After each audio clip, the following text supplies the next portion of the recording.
بسم اللہ الرحمن الرحیم۔ ناظرین کرام، ایک ویڈیو میری نظر سے گزری جس نے مجھے بڑا انسپائر کیا اور میں نے سوچا کہ میں یہ ویڈیو آپ کے ساتھ اس طرح شیئر کروں کہ اس میں جو کنٹینٹ ہے،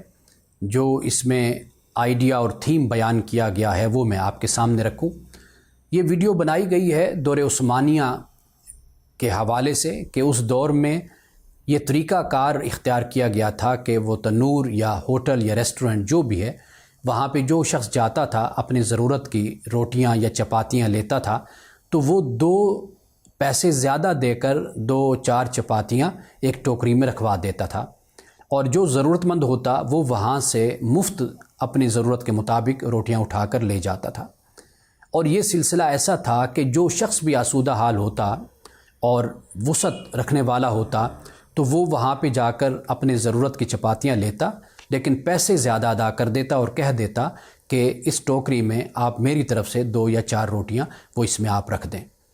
یہ ایک طریقہ ہے لوگوں کی بنیادی ضرورتوں کو پورا کرنے کا۔ اس سے کم از کم یہ ہوتا ہے کہ لوگوں کی جو انا ہے، جو خودی ہے، وہ پامال نہیں ہوتی۔ یہ طریقہ ہمیشہ ان معاشروں میں ضرور اختیار کیا جانا چاہیے کہ جن معاشروں میں تنگ دستی ہے، غربت ہے، مفلسی ہے، اور بلکہ پاکستان میں ایسے بہت سے ادارے، بہت سے لوگ مل کر یہ کام کر بھی رہے ہیں۔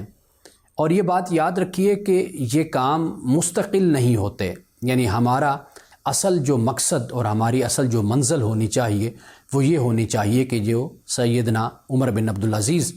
رضی اللہ تعالیٰ عنہ کے دور میں تھی، وہ یہ تھی کہ لوگ اپنی زکاتیں لے کر پھرتے تھے اور زکوٰۃ لینے والا نہیں ملا کرتا تھا۔ دراصل یہ وہ معاشرہ ہے جو اسلام قائم کرنا چاہتا ہے، ہمیں اس کی طرف بڑھنا چاہیے۔ زکوٰۃ ہو یا خیرات ہوں یا صدقات ہوں، یہ ایک وقت کی ضرورت کے تحت تو ہو سکتے ہیں، لیکن ہرگز اسلام کا مقصد اور اسلام کا منشا یہ نہیں ہو سکتا کہ معاشرے میں ہمیشہ غربت اور مفلسی رہے اور لوگ اسی طرح صدقات اور خیرات کرتے رہیں، بلکہ اسلام کا مقصد یہ ہے کہ ایک ایسا معاشرہ قائم کیا جائے کہ جہاں پہ لوگ دینے والے ہوں لیکن لینے والا کوئی نہ ہو۔